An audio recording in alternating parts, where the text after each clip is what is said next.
आदरणीय कार्यवाहक अध्यक्ष श्री अमीर रमन जी, पूर्वोत्तर रेलवे पेंशन एसोसिएशन के महामंत्री श्री ए.के. कोहली जी, उपाध्यक्ष श्री त्रिपाठी जी, हमारे पूर्वोत्तर रेलवे पेंशनर एसोसिएशन के भीम साहब, हमें खजांची श्री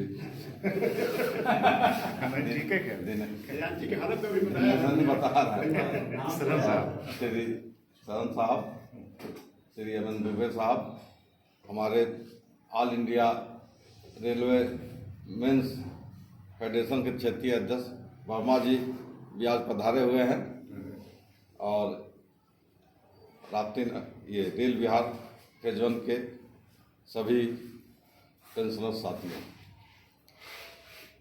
अभी आपके समक्ष हमारे शरण जी ने सही बात कहा कि जो कोई भी संगठन का जो मूल आधार है उसका आर्थिक आधार है। और आजकल तो आप लोग मीडिया से, सोशल मीडिया से लेकर हर चीज़ों को देख रहे हैं कि बिना आप संगठन को, बिना आर्थिक कि आप किसी संगठन को चला नहीं सकते हैं, और चलाइएगा तो आप सफल नहीं हो सकते हैं। तो आपने हम लोग का जो संगठन का जो मेंबरशिप का आधार है केवल 500 है, और 500 में केवल 50 रुपया ब्रांच को मिल रहा है। तो बीच बीच में अब जैसे संगठन का आधार बढ़ेगा तो बात सही है कि मतलब संगठन के खर्चे मतलब बढ़ेंगे।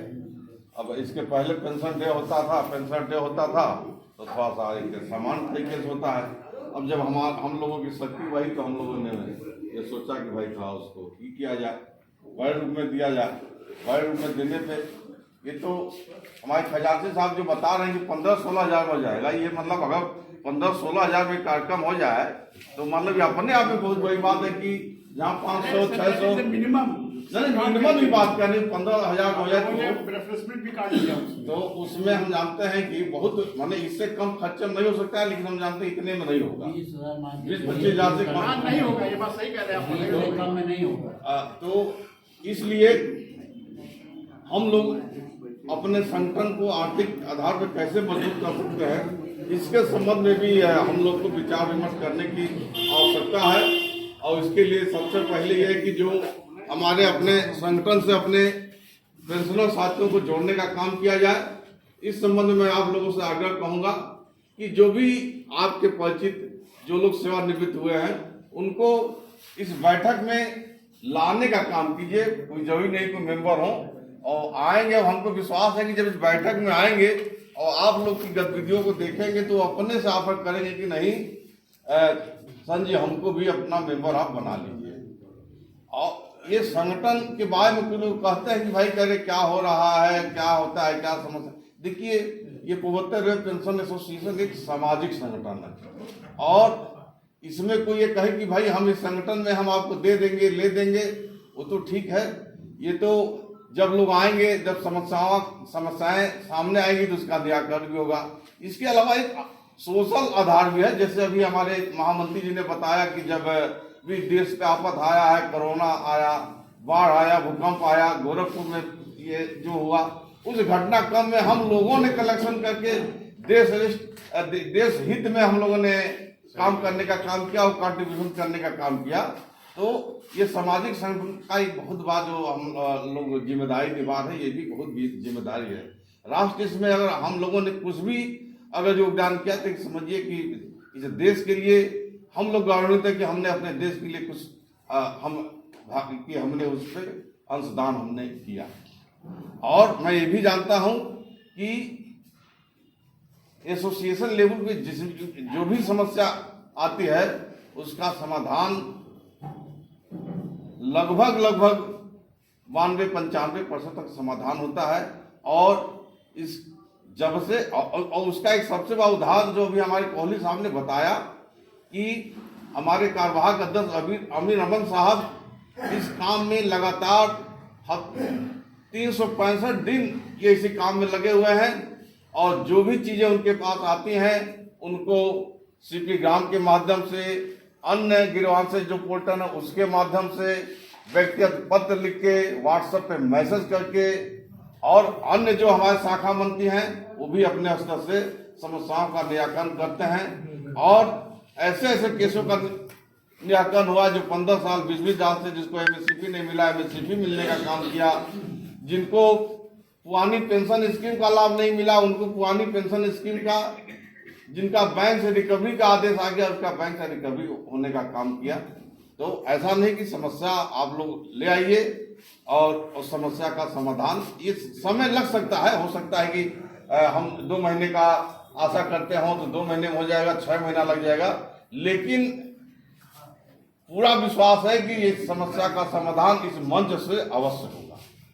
ये पूरा इसलिए कि इसमें आप लोग की शक्ति के बल पे ऐसा बोलने का मतलब हिम्मत हो रहा है। और इसके अलावा अभी अन्य जो बातें हैं जो गिरवांशक संबंध में, ये हमारे कार्यवाहक अध्यक्ष जी आएंगे उसके बारे में विस्तृत बात कहेंगे। ये 15 दिसंबर को पेंशन अदालत है। अगर पेंशन आपके पेंशन अदालत से संबंधित कोई गिरवांशज हो तो आप देने का काम करें। अगर आपके ना हो, अगर आपके जानकारी में किसी परिचित का कोई हो, अगर उनकी समस्या है तो उनको भी आप लाने का काम करें, और नहीं तो हमारे कार्यवाहक अध्यक्ष जी के पास भेजने का काम कीजिए कि जिससे कि समस्या का निराकरण हो सके।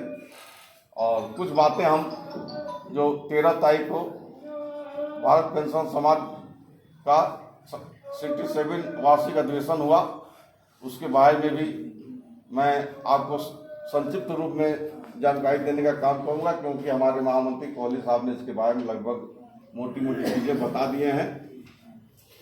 और ये बात पूर्वोत्तर रेलवे पेंशन एसोसिएशन के लिए गर्व की जरूर बात है कि आज के दिन में आज पहली बार पूर्वोत्तर रेलवे पेंशन एसोसिएशन के, भारतीय पेंशन एसोसिएशन में के मैनेजमेंट में भागीदारी करने का मौका मिला है।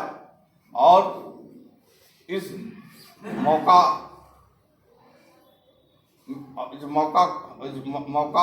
जिस तरीके से मिला, इसमें हमारे एसोसिएशन के महामंत्री कोहली साहब और रमन जी का भरपूर योगदान रहा, क्योंकि इन लोगों ने अपनी बात को भारत पेंशन समाज के मंच पे रखने का काम किया कि हमको भी इस मंच में एक उचित जिम्मेदारी मिलनी चाहिए, उचित भागीदारी मिलनी चाहिए, जिसकी बात को भारत पेंशन समाज के महामंत्री श्री एस.सी. माहेश्वरी अध्यक्ष चौहान जी ने उसको गंभीरता से लिया और उन्होंने आप लोगों के आशीर्वाद, आप लोग के समय से एनईएलए को इस मैनेजमेंट से जोड़ने का काम किया।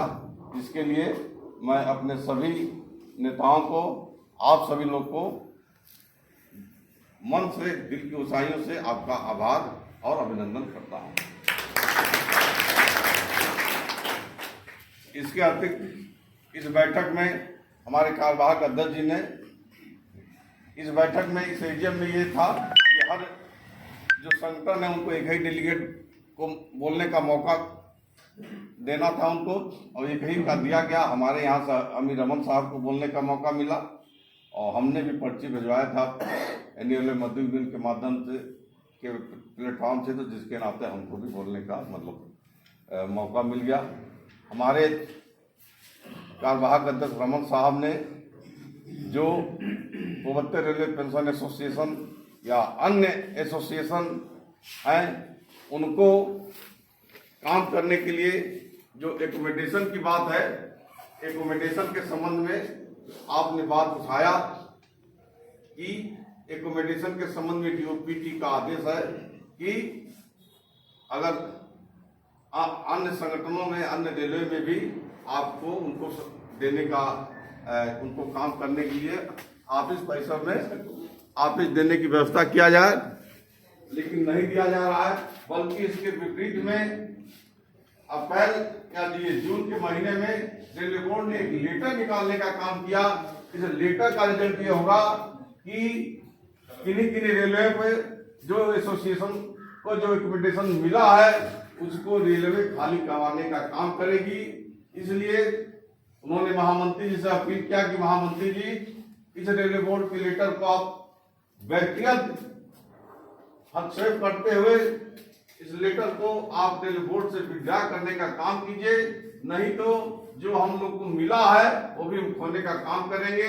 इस बात को उस डेलीगेट सेशन में, भारत पेंशन समाज के डेलीगेट सेशन में सभी डेलीगेट साथियों ने भरपूर समर्थन तालियों के साथ देने का काम किया, जिसके लिए हम लोगों को, और जब बैठक डेलीगेट सेशन के बोलने के बाद जो संचालक सभा का संचालन कर रहे थे भारत पेंशन समाज के, उन्होंने भी कहा कि नहीं, इसके पूर्व के वक्ता अमित रमन जी ने जो ऑफिस रिकमेंडेशन की बात कही है, ये बात पूर्ण रूप से सही है और उसका निराकरण होना चाहिए, जिसके लिए हम लोग की गर्व की बात है कि हमारी बात को पूरे भारत पेंशन समाज के 67वें अधिवेशन में गंभीरता से लेने का काम किया गया और हमको उम्मीद है कि समस्या का निराकरण भी हुआ।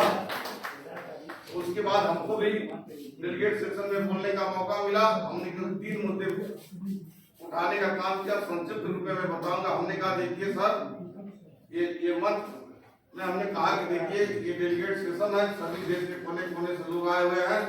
आज हम लोगों की संख्या वर्किंग कर्मचारियों से ज्यादा हो गई है और कल के दिन हमारे संगठन में भी न्यू पेंशन स्कीम के लोग आएंगे और लगभग आना शुरू भी हो गए हैं। अभी परसों हम लोग बिछिया की बैठक में हम लोग गए थे तो वहाँ एक साथी एनपीएस के तहत एक आए, उनको 1200 रुपया कोई पेंशन मिलने का काम होता है। हमने कहा कि 2 साल 5 साल के बाद हमारे संगठन में भी संख्या 5% 10% हो जाएगी, तब ये लोग हमसे पूछेंगे कि आप लोगों ने तो ओपीएस ले लिया और हम लोगों के एनपीएस के लिए आप लोगों ने कोई लड़ाई नहीं लड़ने का काम किया।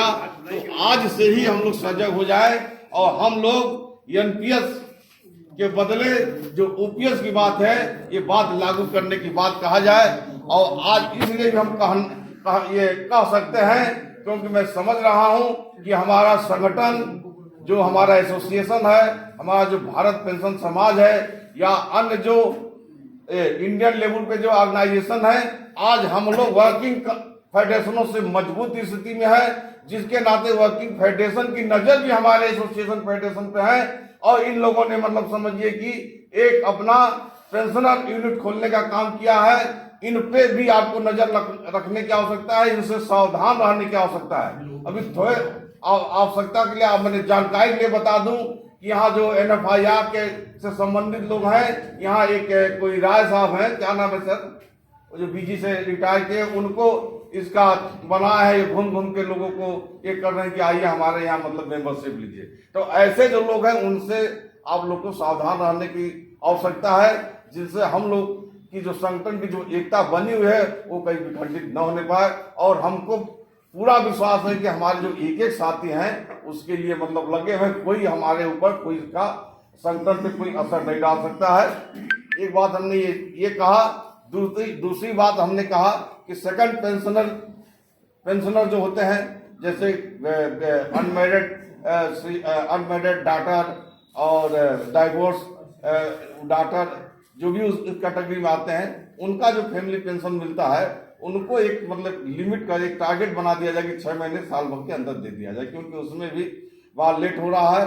और तीसरा था कि जो सीनियर सिटीजन को जो रियल में जो सुविधा मिलती थी 40% जेंट्स के केस में और 50% लेडीज के केस में, वो समाप्त कर दिया गया।